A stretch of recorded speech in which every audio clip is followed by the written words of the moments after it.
So I've got my warp up and I'm ready to make a start on my mug rugs.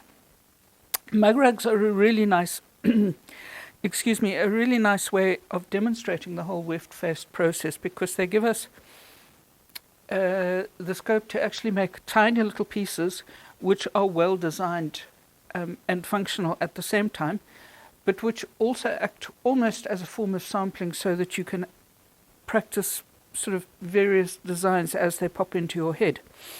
Now, to begin with, you can see I've got a relatively fine warp up here in my 7.5 dpi reed.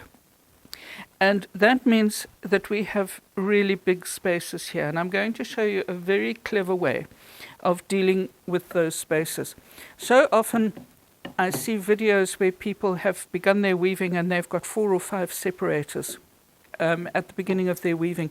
And it's just so counterproductive to do that, because all you're doing is you're wasting space, and they don't really do anything as far as closing these gaps are concerned. It just doesn't seem to make sense. Anyway, this is a tip that comes from the great Peggy Osterkamp, and it's something that I've begun doing myself in a lot of my work. So I've put my first pick in. This is just some scrap yarn, and I've changed the shed, but I'm not going to beat it. There's my second pick, and I'm going to leave it at an angle like that. I'm still not beating it, and I'm going to put in another one, and you can do this 3 or 4 times, and each time you change the shed, you don't beat. Now I'm going to put my reed back into neutral, and I'm using a tapestry beater. You can use the reed as well, it doesn't matter if you do that. And I'm just going to beat everything down into place. It's just caught up a bit on the side there. And you can see, just by doing that, I've closed up my little gaps, or pretty much closed them up, and I've only wasted about 5 millimeters of warp. So I really recommend that you give this method a try. Instead of packing it with loads of scrap yarn or strips of fabric, or, as we used to do in the old days, terrible old nylon stockings, anything to close the gap. But this is just a neat and efficient way of doing it. And of course these will just come out at the end of the process. Now I'm ready to start my twined weft border. This is a very nice technique for ending off, or beginning for that matter, any project that is weft faced. What it does is it gives you a really nice firm hem section, which gives a good foundation, because when you're doing weft-faced weaving, you really have to beat down very hard onto your weft. And what the twining does is that it actually stabilizes everything. So I've got 2 weavers butterflies here. If you don't know how to make a butterfly, I've posted a link to a video that I made some time ago, which is in the notes. And I'm just going to begin by tying them together in an overhand knot, and that knot will sit on the selvage. Now I'm going to take them. We're working, just by the way, on a closed shed here. We don't work on an open shed when we do this.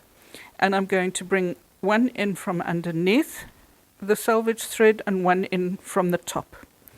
Now the butterfly that has come in over the top of that selvage thread will now go underneath the next thread, the next warp end, and the thread that came in from underneath that selvage thread is going to go over that second thread and under the third one.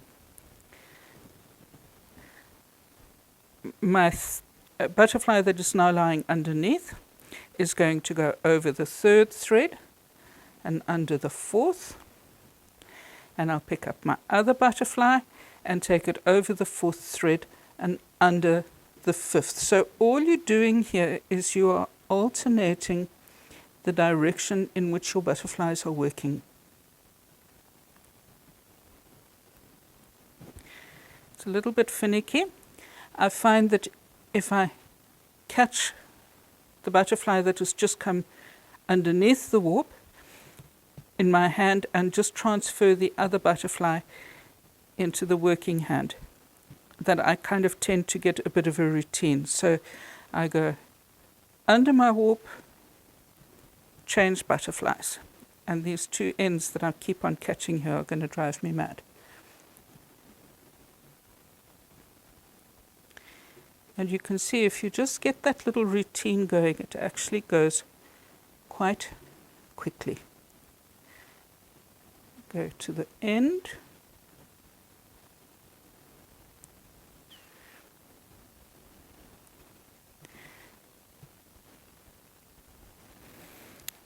Okay, so here we are at the end. If you look at the little stitches that I have in place here, and I call them stitches, they're not really stitches, but let's just use the word. You can see that they're lying at a very definite angle where the bottom part of the stitch is on the left and the top part of the stitch is on the right. Now on our return row we want to maintain that same angle. That means that we just have to change our process very slightly. If we don't change the angle, then it kind of begins to look a little bit like knitting. And it really is, just from a sort of professional weaving perspective, it is actually nice to keep the angle the same. It looks very neat.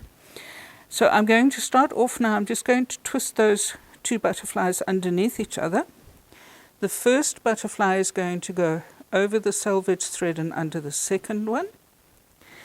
And my second butterfly is going to go over both of those just because they're on the edge, and it's going to come out underneath the third one. But if you look at my placement of the second butterfly, I'm bringing it out underneath the thread of the first one. So I'm going to now take that butterfly that I've just dealt with and I'm going to put it up at the top. This working butterfly now is going to go over the warp end, and it's going to come underneath the warp end and also underneath the butterfly that we've used. So put your butterfly up at the top and then you'll remember exactly what you've got to do with it. There's my butterfly I've just dealt with. There's the thread from the butterfly, and I'm bringing my working butterfly in underneath it.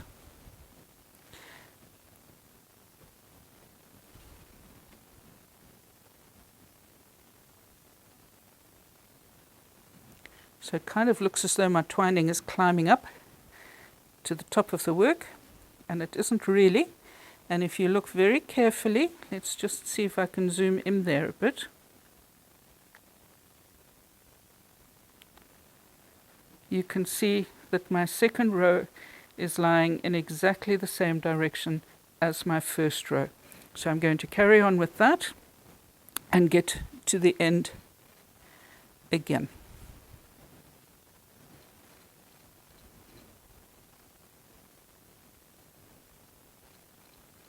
Just be patient with yourself as you do this. It can be a little bit pernickety, but as I said, once you sort of just get your little routine, and my routine is to take my used butterfly and put it up at the top, and once you just get a rhythm, it actually goes really quite quickly. And I'm going to do 4 picks of this twining. So it will give me just a very small plain border beneath my weft-faced pattern, whatever that's going to be. And then when we get to the end of all the mug rugs, I'm going to show you how to tie it off using a Damascus edge, which is another fantastic technique for finishing pretty much anything, but most especially for finishing this type of weft-faced. So I'm just going to carry on and finish that off now before I actually get started on the body of my first mug rug.